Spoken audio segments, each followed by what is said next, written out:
पता नहीं आज भी कोई ग्राहक आएगा या नहीं। मैं रोज कितनी मेहनत करती हूँ, लेकिन न जाने क्या दिक्कत है।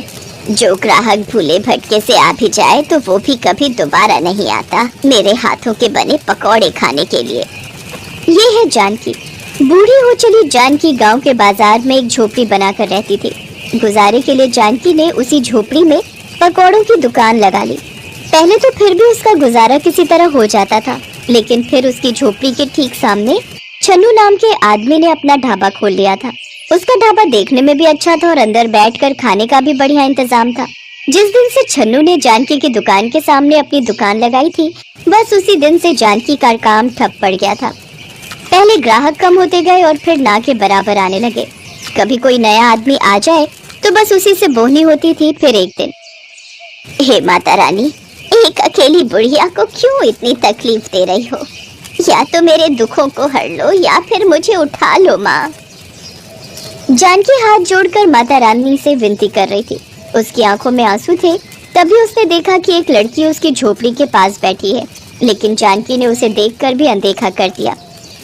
हे माता रानी, मैंने ग्राहक मांगे थे पर आपने तो एक भिखारिन को भेज दिया। अब क्या दूं मैं इसे? पैसे कहाँ हैं मेरे पास?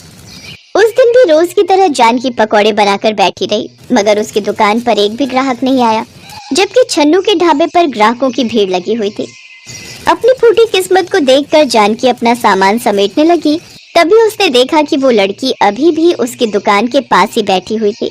और फिर, अरे तुझे सुबह से शाम हो गई यहाँ बैठे बैठे। देख, तुझे पैसे मांगने हैं तो जाकर उस छन्नू से मांग जो पैसे छाप रहा है।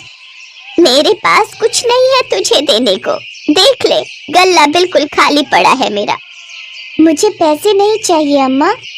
हैं? तो और क्या चाहिए तुझे?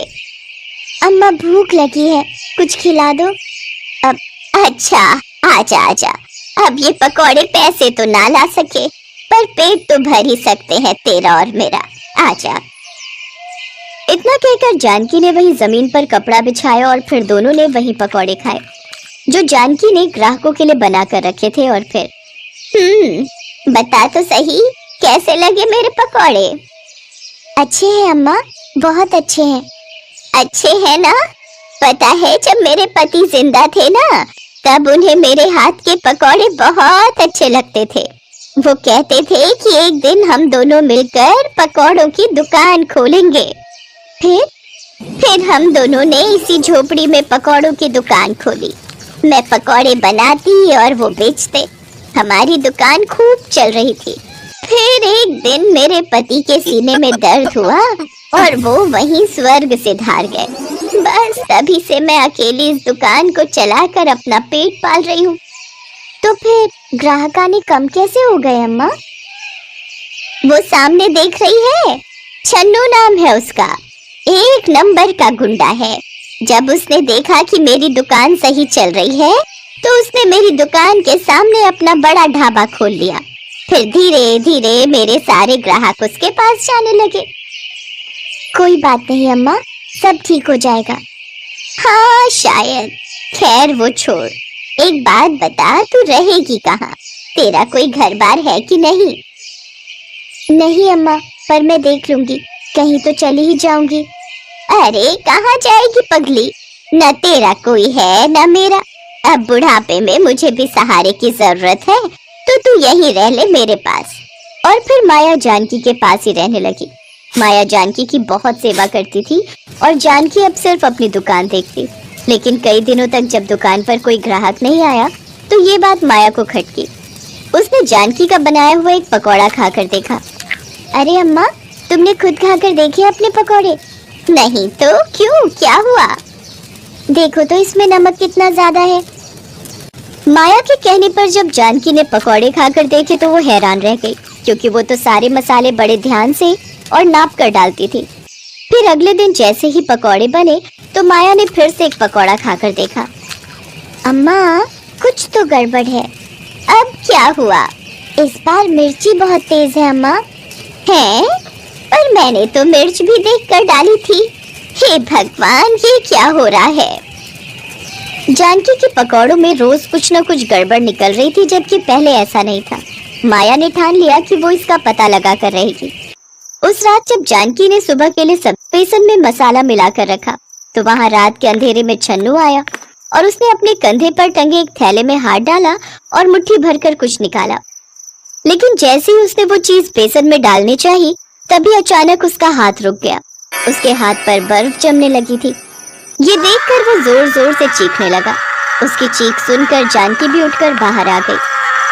अरे छन्नू, तू यहाँ क्या कर रहा है? मैं बताती हूँ अम्मा, ये इसी तरह रोज आपके बेसन में कभी मुट्ठी भर मिर्च तो कभी नमक डालने आता था और ऐसे ही धीरे धीरे इसने आपकी दुकानदारी खराब कर दी। अच्छा, तो ये बात थी। रुक, मैं अभी मुखिया को बुलाकर तेरा हिसाब करवाती हूँ। रात में ही पंचायत बुलाकर छन्नू की पोल खोल दी गई। मुखिया ने गुस्से में छन्नू को गांव से बाहर कर दिया और उसे कभी वापस ना लौटने की सजा दी गई। फिर अगले दिन तो पूरी तस्वीर ही बदल गई। छन्नू की दुकान बंद देखकर ग्राहक वापस जानकी की दुकान पर आने लगे। माया ने झट से बेसन घोला और जानकी ने सभी के लिए गर्मा गर्म पकौड़े बनाए। उस दिन वाकई बहुत अच्छे पकौड़े बन रहे थे। शाम तक भी माया और जानकी पकौड़े बनाते रहे। फिर अगली सुबह, अरे जानकी मौसी, हाँ सरला बोलना, कल के पकौड़े कैसे लगे तुझे? अरे मौसी, इतने स्वादिष्ट पकौड़े तो आज तक हमने नहीं खाए। और आपको पता है, जब कल मैंने अपने पति को पकौड़े खिलाए तो कहने लगे कि उनकी तबीयत खराब है तो नहीं खाए, पर बाद में एक पकौड़ा खाते ही वो तो बिल्कुल भले चंगे हो गए। पता नहीं कैसे हुआ, पर तुम्हारे पकौड़ों ने तो जादू ही कर दिया उन पर। आज उन्होंने मुझे भेजा है तुम्हारे जादुई पकौड़े खरीदने। जादुई पकौड़े? अरे ये सब मेरी माया का कमाल है, उसी ने बनाए थे ये पकौड़े। सुन रही है ना माया? माया, माया। जानकी ने पीछे पलटकर देखा तो माया वहां नहीं थी जहां वो बैठती थी।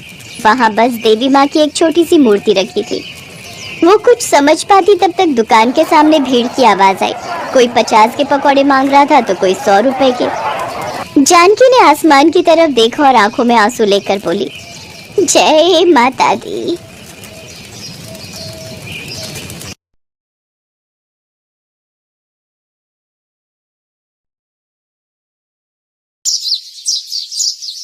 सुंदरनगर में एक मशहूर पकौड़े वाला रहता था।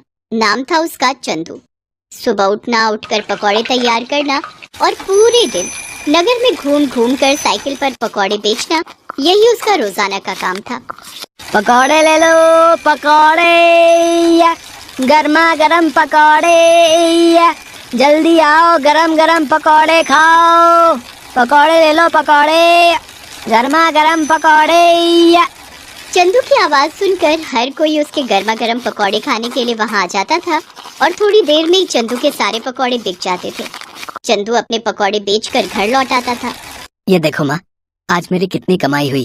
तुम्हें पता है, सुंदरनगर में हर कोई मेरे पकौड़ों का दीवाना है। सबको मेरे पकौड़े बहुत पसंद आते हैं। क्या हुआ, तुम क्यों मुंह फुलाए बैठी हो? क्या फायदा कमाई का जब खाने वाले हम दो हैं। कब से तुझे बोल रही हूँ कि शादी कर ले। कम से कम ऊपर जाने से पहले पोते पोती का मुंह तो देख लूंगी। बहू से सेवा तो करवा लूंगी, पर तू है कि शादी के लिए हाँ ही नहीं करता। देख, पड़ोस में सबकी बहुएं आ गई हैं, एक तू ही रह गया है शादी के लिए। ठीक है माँ, अगर तुम कहती हो तो मैं शादी के लिए तैयार हूँ। वैसे भी अब मेरा काम अच्छा चल गया है तो मुझे शादी करने में कोई परेशानी नहीं है। अगर मेरी माँ खुश है तो मैं भी खुश हूँ। ठीक है बेटा, तो फिर मैं आज ही तेरे लिए लड़की देखना शुरू करती हूँ।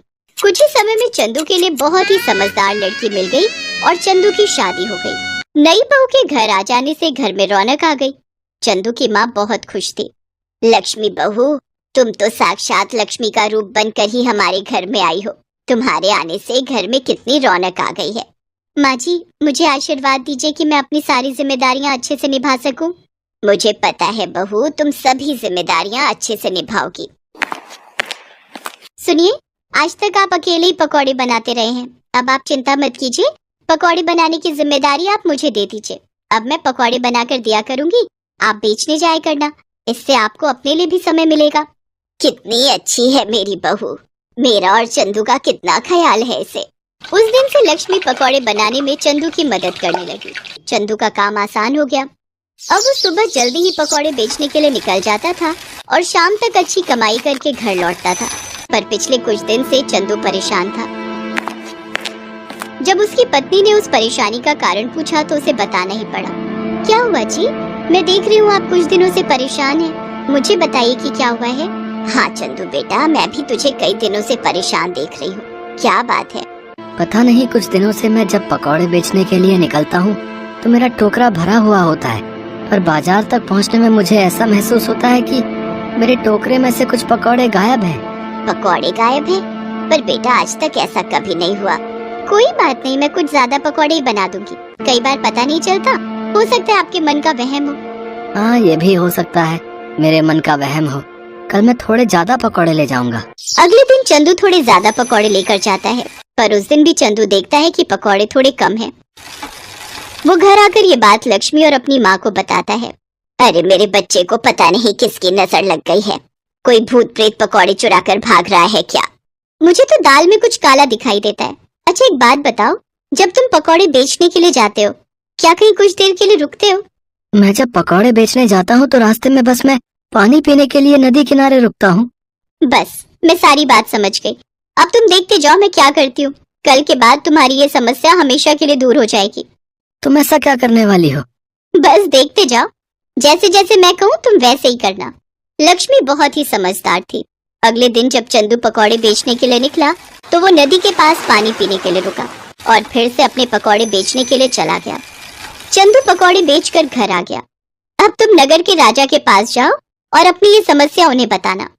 चंदू नगर के राजा के पास गया और पकौड़े चोरी होने की बात कही और आज उसने जो किया वो बात भी उसने राजा के कानों में डाल दी। तुम्हें न्याय जरूर मिलेगा। चोरों को जल्दी ही पकड़ा जाएगा। नगर में ढिंढोरा पिटवा दिया जाए। चंदू खुशी खुशी घर आ जाता है। नगर में ढिंढोरा पिटवा दिया जाता है। अब बारी थी असली चोरों को पकड़ने की। क्या तुम्हें लगता है लक्ष्मी अब चोर पकड़े जाएंगे? बिल्कुल पकड़े जाएंगे। मैंने तरकीब ही ऐसी लड़ाई है। चोर तो ये भी नहीं जानते कि उस दिन तुम पकौड़े बेचने बाजार गए ही नहीं। मैंने सिर्फ उन चोरों को पकड़ने के लिए वो पकौड़े तैयार किए थे।